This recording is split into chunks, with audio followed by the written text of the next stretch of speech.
Hello everyone and welcome back to Lucky Loaders 15, where I'll be giving you 4 selections for tomorrow's racing. Now before we get into them, let's quickly just reflect on how our tips performed today. In the end, you have to say it was a fantastic day here on the YouTube channel, as we had 2 winners, including our Longshot in the Ladbrokes Trophy, Cloudy Glen. Charlie Deutsch gave that one, I thought, an absolute peach of a ride. He wasn't too far back, he was up there in the vanguard throughout. If you've been watching the racing at Newbury over the last couple of days, you didn't want to be too far back. Not many horses have been coming from off the pace. So yeah, Charlie Deutsch paid attention there and in the end gave him a good ride. There were 1 or 2 sketchy jumps during the race where you thought, oh God, is he going to fall? It was a little bit of a nervy watch considering he went off such a big price. I know some of you were on at 40s. His final SP was 33 to 1. So if you got on, which hopefully some of you did, yeah, hope you're having a party tonight, because that was a good result for us there. That's the second big price winner we've had this year. You might remember, if you've been following my work for a while, that we had a 50 to 1 shot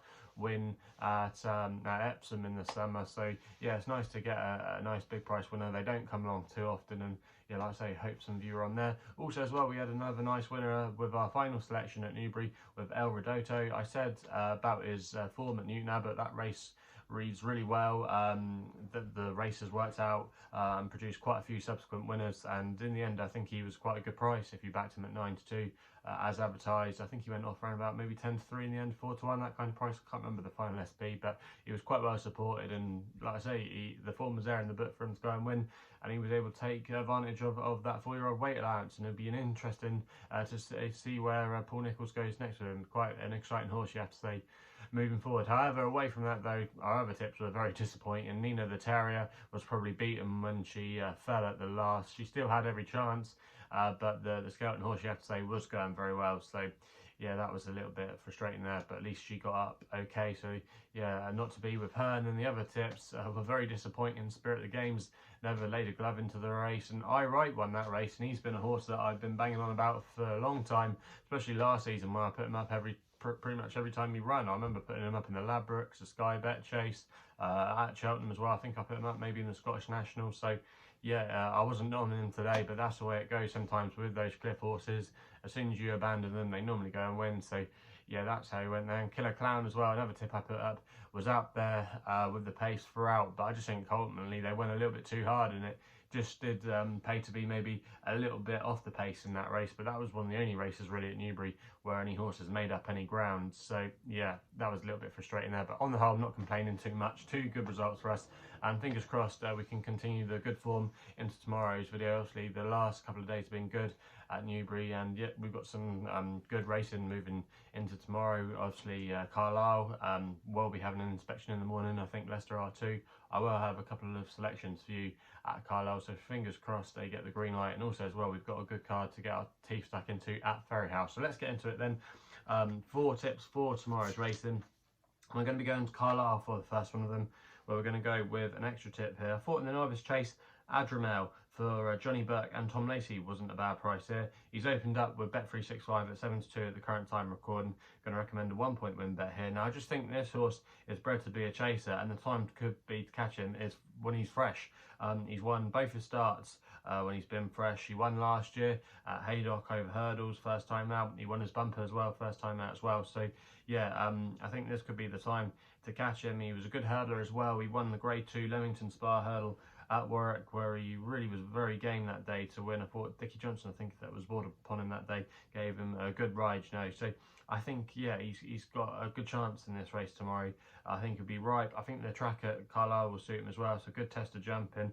The fences are quite inviting there, and I think the uphill stretch will be to his strength as well. In time, he probably will want slightly further, but I think at 7 to 2 in this race, I think he's got a good chance. And yeah, I'm going to put him up as my first selection of the day.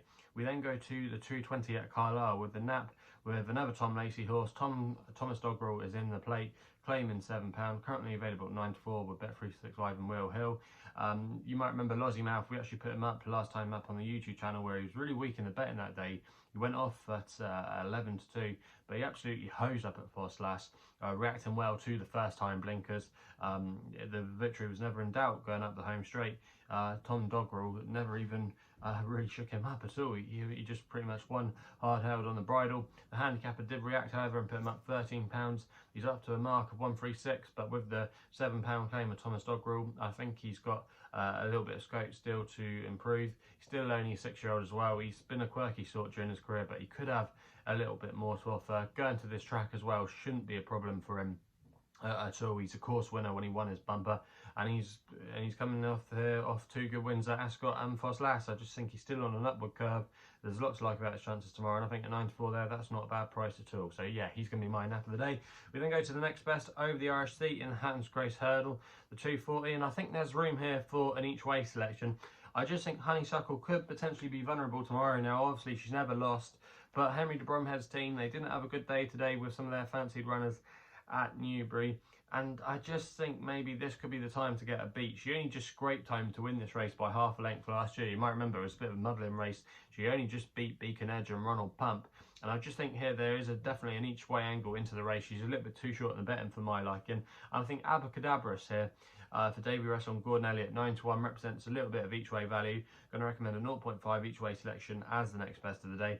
Now this horse Abacadabras, obviously he's well known as maybe not being a battler in a finish, but I think potentially this trip could unlock a little bit more of improvement from him, because the only time he's ever tried this trip, he won at Aintree over 2.5 miles, and I've read a couple of stable talk quotes. This has been the plan for him for his early season target. I think they think he's going to bring out a little bit more improvement over these kind of trips. He's a strong traveller, and he actually has been doing sometimes his best work late on in the races, and he could just get the race run to suit. And I just think this could be the time to take on Honeysuckle. Obviously, she's a fantastic mare. She gets to £7. I get it all. You know, she's going to be tough to beat. But I just think Abacadabras, I can't let him go off at 9-1. I think he should be a little bit short in the bet. And I think, like I say, Honeysuckle, she's just too short. And for me, Abacadabras, this could be maybe where he could find a little bit more improvement this season at this distance. I could see him there travelling really strongly tomorrow. And obviously, it's going to be a question what he finds. But if there is a day that Honeysuckle could be vulnerable, it could be first time out. So for me, Abacadabras is going to be my next best of the day. We then go to the Longshot in the 310 at Fairyhouse. It looks a competitive handicap on paper, but I thought Glan was a very interesting runner for Luke Dempsey and Gordon Elliott off one of the bottom weights here. 20-1 with SkyBet at the moment. We're paying 6 places on this race. I'm going to recommend a 0.5 each way selection. Now this horse is really unexposed, and the fact that we haven't had a lot of rain here in the UK and Ireland over the last few weeks has meant that the ground has stayed good in a lot of places, and it's not going to be bottomless there at all tomorrow, even if they do get a little bit of drizzle. I think the key to Glan is good ground. She won the course 2 starts ago, where she beat a horse, I can't remember the name of the horse now, I think it's called Jeremy's Flame. That horse actually went on to win subsequently, I think it was at Cork. But then she ran in a grade 3 hurdle at Admirel last time, and I just think maybe the track didn't suit her. And if you go back and watch the race, she came there full of running, and then she was kind of just squeezed out. It was a bit, she just didn't maybe quite go through with her effort. I think there was maybe an excuse. She didn't maybe get the cleanest leap at the last, but she was quite an eye catcher. And I thought she was actually better than a mark there of 119. I think it's interesting they're persevering down the handicap route with her here. She's still only 6 years old. She's won, I think as well, a bumper at the course, potentially.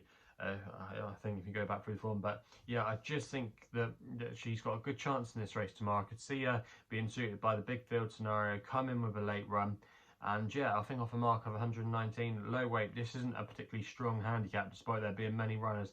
I didn't think there was too many horses that had too much in hand, shall I say, of the handicapper, but I thought she could have a little bit of scope off a mark of 119. I think 20-1 with the 6 places on offer, that's more than fair, and I think she'll be there or thereabouts tomorrow coming in, but it's obviously what she'll find in the finish.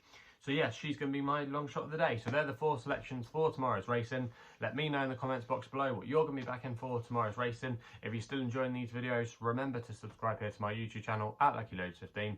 Follow me on social media as well, where my handle is at LuckyLoader15 on Twitter. And if you want to find out a little bit more about myself, my website is www.chrisloaderracing.co.uk. So please game responsibly. Hopefully we can have some winners for you tomorrow, and we'll be seeing you soon.